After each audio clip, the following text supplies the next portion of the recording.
The world holds its breath. China fires a blunt message at the United States, and Venezuela is now at the center of the global storm. Well, this is not just another diplomatic statement, this is China drawing a red line.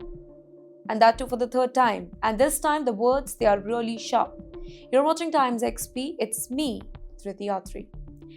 After the United States launched a massive military strike on Caracas and captured Venezuela's president, Mr. Nicolas Maduro, and his wife, Beijing erupted. China said that it was deeply alarmed, deeply angry, and deeply opposed.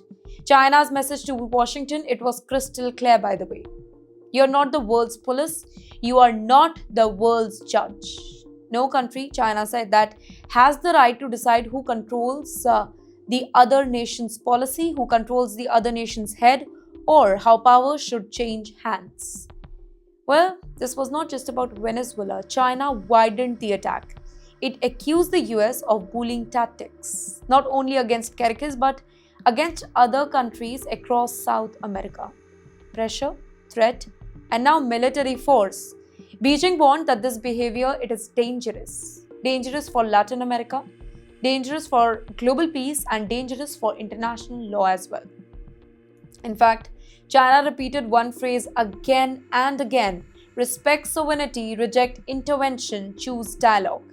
And at the very same time, events inside Venezuela, they are moving really fast. Within hours of Maduro capture, their vice president, Delcy Rodriguez, was sworn in as the country's interim leader. Well, her first day in the office began under enormous pressure, with the nation shaken and the region on the edge.